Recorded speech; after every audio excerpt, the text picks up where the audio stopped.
Hello students, today I am going to discuss with all of you 10th class English chapter number 2 Nelson Mandela Long Walk to Freedom। बच्चों आज मैं आपको इसकी summary समझाऊंगी। ये आपकी first flight book से chapter है, chapter number 2। तो आज मैं आपको इसकी समरी समझाऊंगी ताकि आपको इस चैप्टर से कोई प्रॉब्लम ना हो। देखिए, Nelson Mandela was born on July 18, 1918। Nelson Mandela जुलाई 18, 1918 में बॉर्न हुआ था। He was the first South African president to be elected in a fully representative democratic election. उन्हें इलेक्ट किया गया था, वो फर्स्ट साउथ अफ्रीका के प्रेसिडेंट बने थे। प्रजातांत्रिक इलेक्शन जब हुए थे वहाँ पर, तो उसमें उनको पहले ब्लैक प्रेसिडेंट के रूप में चुना गया था। उससे पहले बच्चों वहाँ पर क्या था, वहाँ पर गोरे लोगों का राज होता था, मतलब काले लोगों के साथ बहुत अन्याय होता था वहाँ पर। तो इनके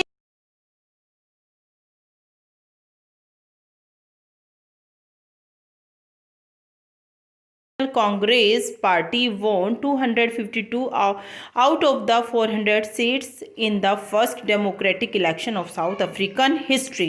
मंडेला की जो साउथ अफ्रीकन नेशनल पार्टी थी, कांग्रेस पार्टी थी, उनको 400 में से 252 सीट्स मिली थी। और ये साउथ अफ्रीका की हिस्ट्री में याद रखने वाली बात रही थी उस time. 10 May was the bright and clear day. और ये मतलब जब नेल्सन मंडेला हमारे प्रेसिडेंट, ब्लैक प्रेसिडेंट चुने गए थे साउथ अफ्रीका के, तो उस समय 10 मई का दिन था। वो दिन कौन सा था? जब उन्होंने ऑथ ली थी, कसम खाई थी, वो था हमारा 10 मई। 10 May was the bright and clear day. बहुत ही चमकीला और सुनहरा दिन था वो। And it was oath taking ceremony day. और वो दिन था जब नेल्सन मंडेला ने अपनी शपथ ग्रहण की थी। Dignitaries and representatives of 140 countries came to attend it. 140 देशों से प्रतिनिधित्व यहाँ पर आए थे उनका स्वागत करने के लिए। First mister de Klerk and second deputy president and then Thabo Mbeki the first deputy president were sworn in. सबसे पहले तो हमारे दूसरे उपराष्ट्रपति के रूप में मिस्टर डी क्लर्क ने शपथ ली थी, और फिर उसके बाद थाबो म्बेकी ने प्रथम उपराष्ट्रपति के रूप में शपथ ली थी। अब नेल्सन मंडेला की बारी आई थी। Nelson Mandela took oath as the president. अब नेल्सन मंडेला ने शपथ कैसे ली थी कि उनको राष्ट्रपति बनाया गया था वहां पर। He pledged to obey and unhold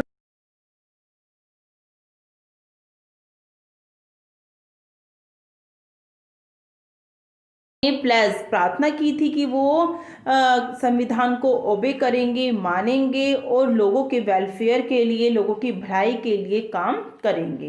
then president Nelson Mandela addressed the guest. उसके बाद उन्होंने अपने देश में आए हुए गेस्ट को एड्रेस संबोधित किया था।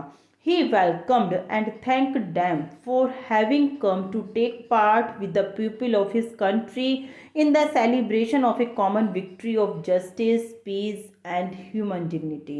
उन्होंने स्वागत किया था और धन्यवाद किया था उन अंतर्राष्ट्रीय नेताओं का जो कि उनके देश में आए थे इस सेलिब्रेशन के समय, जबकि जीत हो रही थी जस्टिस की, न्याय की, शांति की और मानव के सम्मान की। He wished the sun of freedom to shine on his country forever। उन्होंने ऐसी कल्पना, ऐसी विश की थी कि जो सूर्य है आज़ादी की, इसकी रोशनी उनके देश पर हमेशा शाइन होती रहे, हमेशा चमकती रहे। After the ceremony, the display of military force was carried out. Jets and helicopters flew over the Union buildings।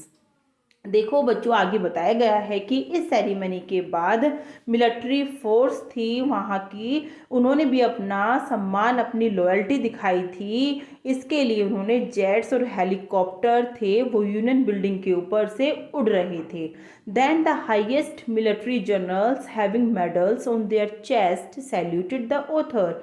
Author कौन है बच्चों? हमारे ऑथर नेल्सन मंडेला ही हैं, जो कि उनकी autobiography long walk to freedom में ये सब उन्होंने बताया है। उन्होंने अपनी ऑटोबायोग्राफी अपने लिखी जाती है, तो उनकी autobiography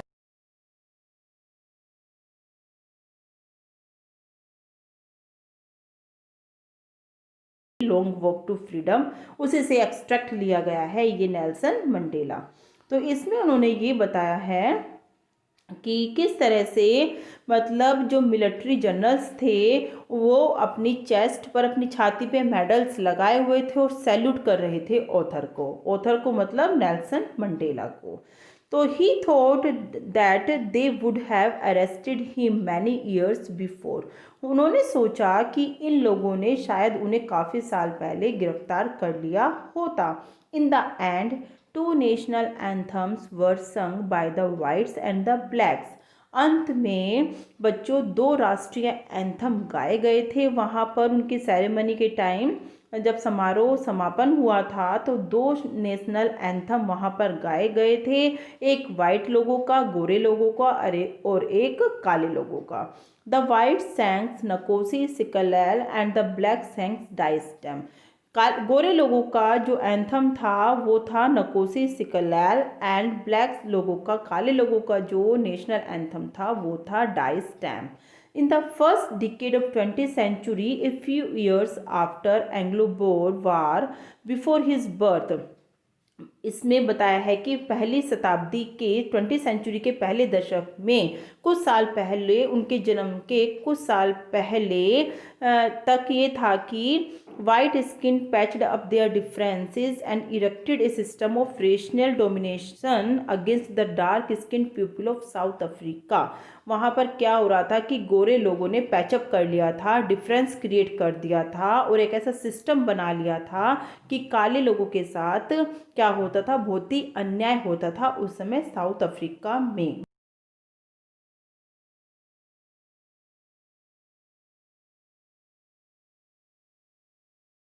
but now in the last decade of 20th century, लेकिन अब आखिरी दशक में 20वीं शताब्दी के the system has been overturned. System जो रीति थी पूरी तरह से चेंज हो गई थी। Now it was the system that recognise the rights and the freedoms of all people. अब एक ऐसा सिस्टम लागू हो गया था कि जो अधिकार थे, स्वतंत्रता थी, वो सभी लोगों के लिए बराबर थी। देखिए नेल्सन मंडेला ने मतलब कितने एफर्ट्स किए हैं साउथ अफ्रीका में रंग भेद की नीति को समाप्त करने के लिए। उससे पहले वहाँ पर ब्रिटिश रूल चलता था, यानी जो गोरे लोग थे वो काले लोगों पर बहुत ही अत्याचार करते थे, उन्हें कोई फ्रीडम नहीं थी, अपने हिसाब से उन्हें कार्य करने की कोई भी आज़ादी नहीं थी। देखिए the long fight for freedom, फिर आज़ादी के लिए एक लंबा संघर्ष हुआ और उसमें कौन कौन से नेता हमारे सामने आए। देखिए the author's regret that his spacious day came after the sacrifices of thousand of people. Author पश्चाताप करते हैं कि ये स्पेशल डे आया है, हजारों लोगों के बलिदान के बावजूद ये स्पेशल डे आया है। He was pain that he could not thank them, और अब उन्हें दर्द इसलिए हो रहा है कि वो उनका धन्यवाद नहीं कर सके हैं। Freedom fighters remember the policy of apartheid created. Apartheid होता है बच्चों रंग भेद, जो रंग भेद, रंग के आधार पर, जाति के आधार पर, रंग के आधार पर एक दूसरे से भेदभाव किया जाता है, जैसे कि साउथ अफ्रीका में था पहले कि गोरे लोग काले लोगों पर रंग के आधार पर भेदभाव करते थे, तो वो था ये apartheid. Created a lasting wound in his country and his people. वो बोल रहे हैं कि freedom fighters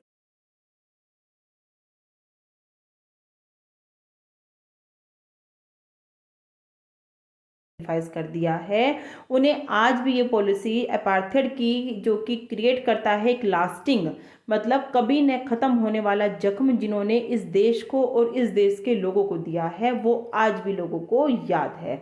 this policy has produced great freedom fighters, और इस पॉलिसी ने ही इतने महान स्वतंत्रता सेनानियों को उत्पन्न किया है।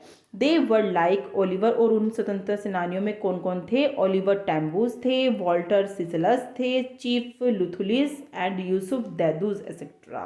दे were man of common courage, वे आदमी थे असाधारण साहस के, विजडम और उदारता जेनरसिटी के। The country was rich in minerals but it's greatest wealth was it's people. Country मतलब खनिज संपदा से रिच थी, लेकिन फिर भी इसकी जो महान उपलब्धि थी, इसका महान सबसे ज़्यादा धन, इसकी वेल्थ जो थी वो इसके लोग थे। The author says that no one is born hating another person due to. Author आगे कहते हैं, नेल्सन मंडेला आगे कहते हैं कि कोई भी व्यक्ति दूसरों से रंग और जाति के आधार पर नफरत करे, ऐसा पैदा नहीं होता। If they can learn to hate them, यदि उन्हें नफरत करना सिखाया जा सकता है तो उन्हें प्यार करना भी सिखाया जा सकता है। क्यों? क्योंकि प्यार का गुण तो मानव के अंदर नेचुरल प्राकृतिक स्वभाव से ही होता है। He believed in the goodness of man that never dies. वो विश्वास करते थे मनुष्य की अच्छाई पर जो कभी नहीं मरती। उसके बाद नेल्सन मंडेला ने बताया है कि मनुष्य की ड्यूटीज क्या होती हैं, मनुष्य के कर्तव्य क्या होते हैं। देखिए, every man has twin obligations, one is towards his family and the other towards his people and his country.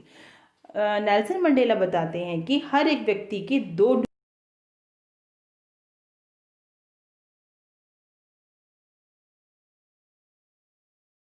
Third, if one tried to fulfill his duty towards his pupil,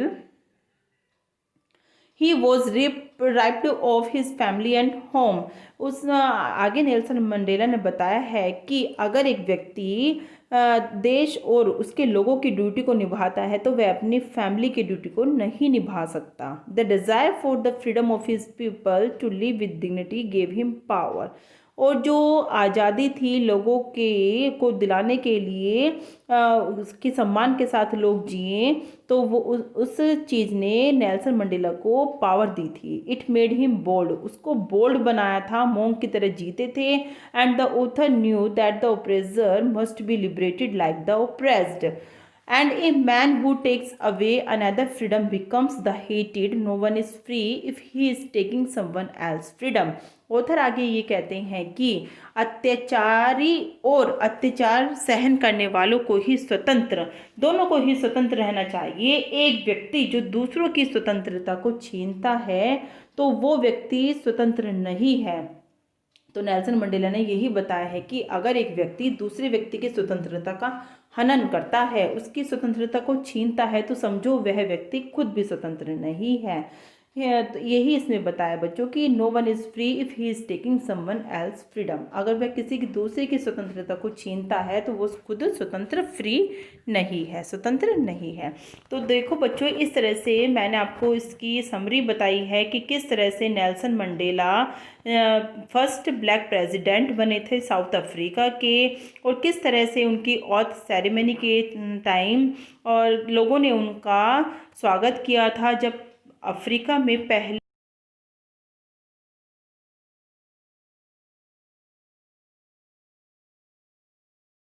जो आप लोगों को ये समरी समझ में आई होगी। अब मैं आपको इसके कुछ इंपॉर्टेंट क्वेश्चन बता देती हूँ, आपके साथ डिस्कस कर लेती हूँ, सो दैट आपको आने वाले बोर्ड एग्ज़ाम में कोई भी प्रॉब्लम ना फेस करनी पड़े।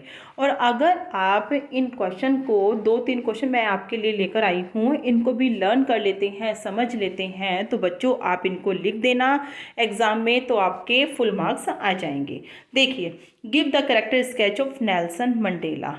Nelson Mandela is a great patriot. Patriot होता है बच्चों हमारा देशभक्त। He loves his country and country man. For him the greatest wealth of South Africa is its people. He has a sacrificing nature. He sacrificed his life of comfort, family and home and plunge into the struggle for freedom. He believes in equality for all. वो सभी के लिए समानता पर विश्वास करते थे। He opposed the rule of apartheid for which he was declared an outlaw. He was a oppressed and tortured in jail for several years but he never broke. बहुत टाइम के लिए वो जेल में रहे, टॉर्चर किया गया, लेकिन वो उनके अंदर की हिम्मत साहस कभी नहीं टूटा। It shows his traits of tolerance, courage and perseverance. मतलब इससे क्या दिखता है कि उनके गुण कितने, उनमें सहनशीलता थी, साहस था, और उनके अंदर कितनी परसिवरेंस मतलब दृढ़ता थी। तो बच्चों, आप इस तरह से नेल्सन मंडेला के बारे में कुछ लाइन्स याद कर सकते हैं, और आगे हम देख लेते हैं कि किस तरह से ये सेरेमनी कहाँ पर हुई, और उन्होंने मतलब सेरेमनी, और 10 मई का डे इम्पोर्टेंट क्यों है साउथ अफ्रीका के लिए 1994। Why is 10 May 1994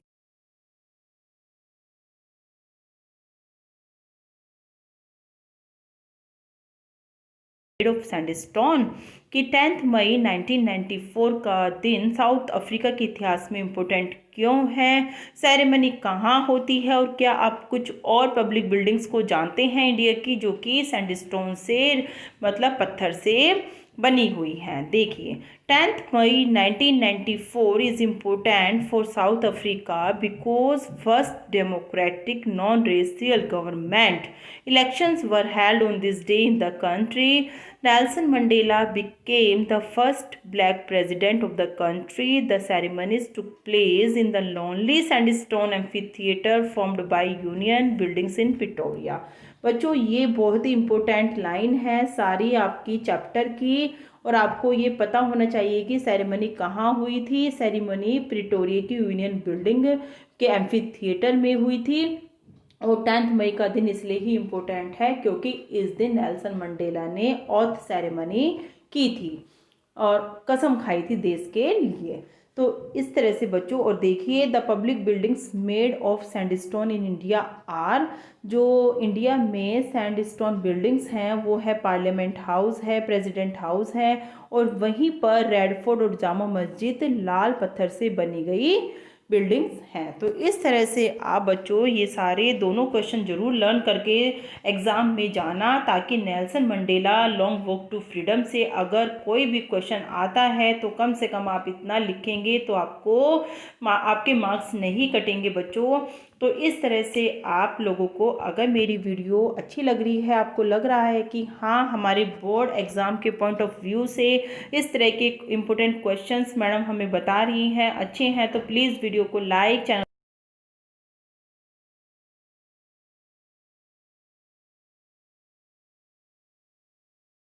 thank you.